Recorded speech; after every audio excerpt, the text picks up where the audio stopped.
Salve, salve, rapa, quem vos fala aqui é Fabiano. Graça e paz a todos. Como é que vocês estão? Espero que muito bem nessa correria, dessa pandemia.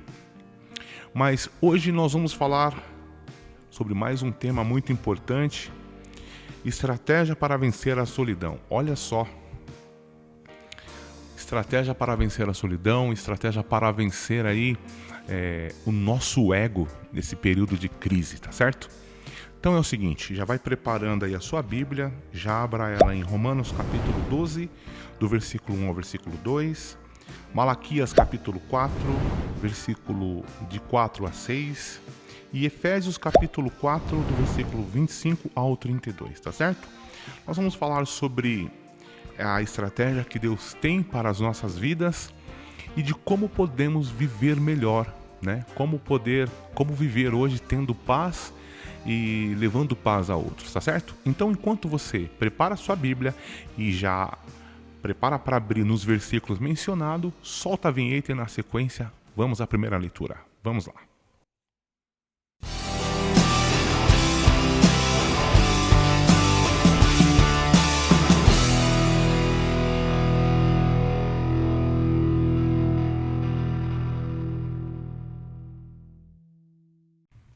Beleza, então vamos lá à leitura aqui de Romanos capítulo 12, versículo 1 e 2.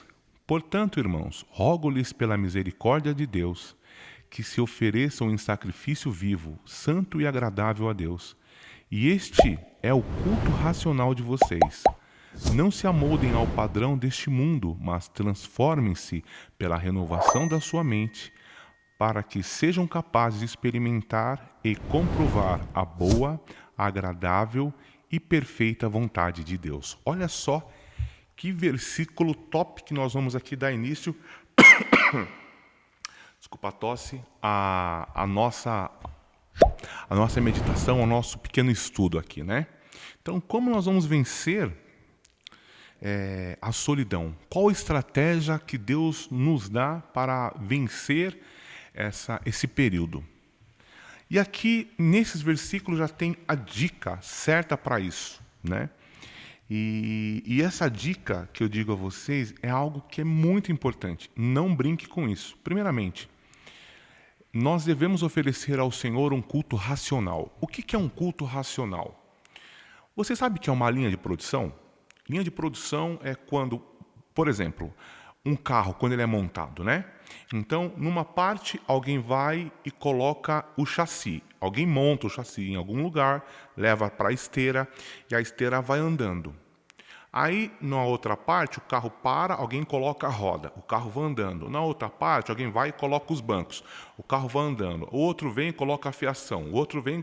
Então, conforme o carro vai andando, ele é montado. Isto é uma linha de produção. E há outras, né? Há várias linhas de produções que nós poderíamos mencionar aqui. Mas o que eu quero dizer com isso? Hoje, infelizmente, nós vivemos um culto que as pessoas adentram as suas igrejas, mas elas não têm ali o seu momento com Deus. Então, ela é recebida na porta com a paz do Senhor, com aquele belo sorriso no rosto, e a pessoa entra à igreja. Quando inicia o culto, já tem aquele pedido: vamos nos colocar em pé, vamos fazer ali a primeira parte do culto. Então, vamos orar, as pessoas oram. Agora, vamos louvar, as pessoas louvam. No meio do louvor, levante as mãos, abaixa as mãos, senta, levanta, né? E aí, muitas vezes, as pessoas, ela é levada, mas não é porque ela tem uma vontade própria de adorar ao Senhor. Mas aqui, no versículo 1, ele menciona o seguinte... Deixa eu ler o versículo 1 inteiro. Portanto, irmãos, rogo-lhes pela misericórdia de Deus que se esforcem em sacrifício vivo. Então, se esforça. Tem aí uma mente sadia, se esforça. Não seja levados aí de qualquer maneira, né? Sacrifício vivo, santo e agradável a Deus. Este é o culto racional de vocês. Então, se esforce. Às vezes você vai acordar, não vai ter vontade nenhuma de ir para a igreja. Lute contra isso. Tenha uma mente racional, eu preciso ser grato. O que faz você levantar para ir para o trabalho? É o dinheiro, são as contas, são as responsabilidades. E por que essas responsabilidades também não adentram a sua vida para que você possa adorar a Deus também? E aí você tem motivo de sobra para adorar a Deus. O primeiro deles é que você pôde levantar e dar glória a Deus. O segundo, se você tem pão na sua casa, dê glória a Deus. Se você não tem, aí você precisa orar ao Senhor, para que tudo que você necessita seja suprido, tá certo? Mas você precisa ter um culto racional, eu tenho que pensar, não pode ser de qualquer jeito. Então, quando eu chego na igreja, eu já começo a ser grato a Deus. Pai, obrigado, porque eu posso vir à igreja te adorar. Mas e agora, nesse momento da pandemia? Aí tem gente que fala, bom, eu não preciso mais orar, eu não preciso mais disso. Não, precisa sim. Você precisa ter um compromisso com Deus. Você precisa agora se dedicar ainda mais, tá certo? Porque agora você não tem ninguém vendo você pela internet levantando as mãos, não tem ninguém pela internet vendo você se ajoelhar. Agora é você e a sua família na sala ou você sozinho no seu quarto. Agora é você e Deus. E aí? Você vai ser racional para prestar um culto a Deus? Ou precisa de uma esteira te levando para que você compreenda o que é adorar a Deus? Então eu gostaria que você refletisse um pouco. Como você está levando a sua vida? Para a estratégia dar certo na sua vida, você precisa primeiro se posicionar. Então, eu acordo, bom, já que nós não estamos indo na igreja por conta da pandemia, tá certo. Então agora eu acordo, me preparo para o culto. Senhor, toca no meu coração. Fala comigo, que eu possa te adorar nesta manhã, nesta tarde ou nesta noite, que eu possa te bendizer e te agradecer por tudo que o Senhor tem feito. O Senhor tem cuidado da minha família, o Senhor tem cuidado da minha casa. O Senhor sabe do que eu preciso, do que eu não preciso. O Senhor sabe que eu tenho em excesso. Então nós começamos ali a ter uma conversa com Deus. Eu quero te dizer uma coisa, que às vezes o imaturo não dá valor às orientações. Ele não dá valor. Ele passa despercebido a isso. Então você precisa dar valor às coisas que Deus tem colocado na sua vida. Eu quero dizer algo também. Lá em Malaquias, eu já deixo prontinho assim, gente, isso aqui já marcado, para agilizar a leitura aqui, tá bom? Então, o que acontece? Aqui em Malaquias tem uma passagem muito linda, porque nesses últimos dias, nós estamos aprendendo a ser professor, estamos aprendendo a ser coleguinha de sala e tudo mais com os nossos filhos. Hoje, nós estamos transformando o nosso quarto em escritórios. Por quê? Estamos trabalhando em casa. Os filhos estão estudando em casa. Eu faço faculdade agora em casa. Então, é uma adaptação. E nessa adaptação, não é fácil. Por exemplo, eu estou gravando num lugar que não é onde eu gravo sempre. Por isso que talvez vocês estejam ouvindo um eco, né? Esse não é um ambiente que eu costumo gravar. Eu estou num lugar emprestado para fazer essa gravação. O que eu quero dizer é que eu estou me adaptando para gravar esses vídeos, para levar essa mensagem. É feita uma adaptação. Assim também, eu acredito que nesse período você tem se adaptado. E aí então a gente começa a entender, e eu vejo a dificuldade de muitos pais.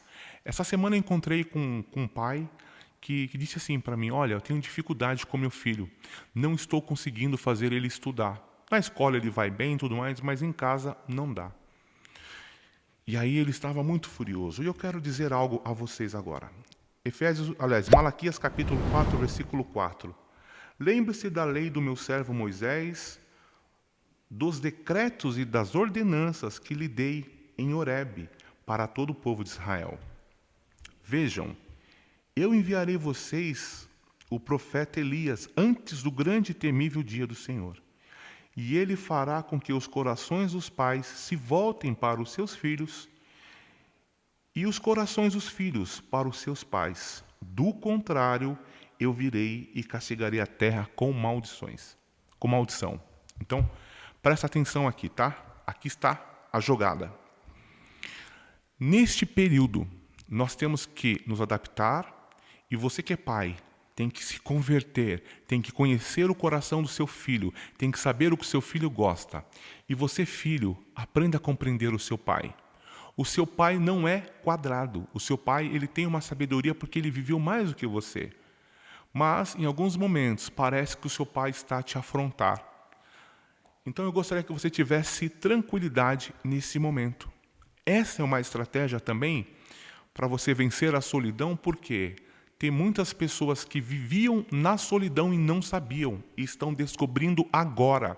E aí entra o caos, entra o estresse.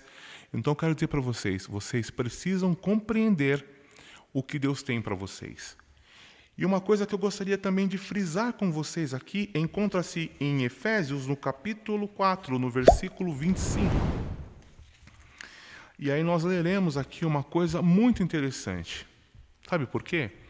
Porque antigamente havia muitas coisas erradas em muitas pessoas. Tinha muitas pessoas que estavam vivendo uma mentira. E aí, aqui em Efésios capítulo 4, versículo 25 diz: portanto, cada um de vocês deve abandonar a mentira e falar a verdade ao seu próximo, pois todos somos membros de um mesmo corpo. Quando vocês ficarem irados, não pequem, apaziguem a sua ira antes que o sol se ponha, e não deem lugar ao diabo. O que furtava, não furte mais, antes trabalhe, fazendo algo de útil com as suas mãos, para que tenha o que repartir com quem estiver em necessidade. Nenhuma palavra torpe saia da boca de vocês, mas apenas a que for útil para edificar os outros, conforme a necessidade, para que conceda graça aos que a ouvem. Não entristeçam o Espírito Santo de Deus, com o qual vocês foram selados para o dia da redenção. Livrem-se de toda amargura, indignação e ira, gritaria e calúnia, bem como de toda maldade. Sejam bondosos e compassivos uns para com os outros. Perdoem-se mutuamente, assim como Deus os perdoou em Cristo. Então, esta é a ordenância de Cristo. Então, aquele que fazia as péssimas práticas, chegou o período de fazer agora as práticas boas. É tempo de mudar, de inverter isso. É tempo de mudar o jogo. É tempo de acertar. E aí, nesse período de conflito, como é que eu vou vencer com a minha cabeça cheia? Como é que eu vou vencer com tudo isso? Então, a estratégia para vencer a solidão, porque não é porque você está cercado de pessoas que você está acompanhado.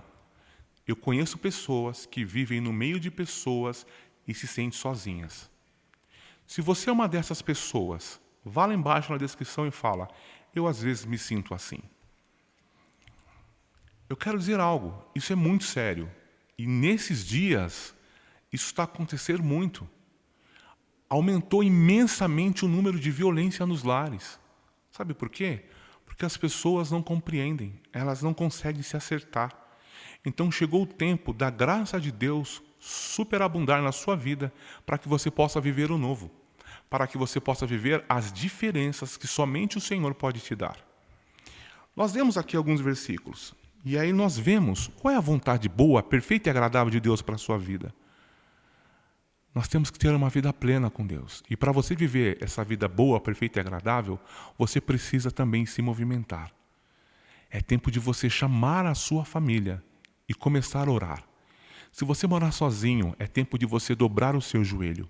Eu entendo que há momentos que nós precisamos ficar só, mas nós precisamos ter um momento também de comunhão. A não ser que seja alguém isolado no seu quarto ou no quarto que a pessoa está, mas mesmo assim, vocês podem orar em lugares diferentes. Nós temos o recurso dos celulares, WhatsApp, FaceTime, pelo Facebook, enfim. Há tantos métodos para que a gente possa se comunicar. Então eu quero dizer, é tempo da gente se converter realmente. É tempo da gente buscar a presença de Deus, porque aquele que mentia não pode mentir mais. O que roubava tem que deixar de roubar. É tempo de mudança. Se você quer mudar a estratégia da sua casa, então você, pai, converta-se ao coração do seu filho. E filho, converta-se ao coração dos seus pais. Ah, mas eu não tenho filho, só sou casado. Então, compreenda a sua esposa e que a sua esposa te compreenda. Ah, eu vivo com meu tio. Não importa. O interessante nisso é que vocês se entendam neste período e que esse período sirva de lição para os períodos vindouros, ok? Então que Deus possa te abençoar, que a estratégia de viver em comunhão possa ser verdade na sua vida. Eu gostaria que você frisasse e prestasse um pouco de atenção naquilo que eu já disse. Há muitas pessoas que vivem lotadas de pessoas ao seu entorno, mas ela é uma pessoa sozinha, é uma pessoa solitária. Então preste atenção, que talvez é uma pessoa do seu lado que está a precisar de uma ligação sua, de uma oração sua. Seja a boca de Deus, seja a bênção de Deus para levar bênção a outras pessoas. Que Deus te abençoe, porque nós cremos que Jesus é o nosso santo remédio. Fica com Deus e até o próximo vídeo. Tchau, tchau.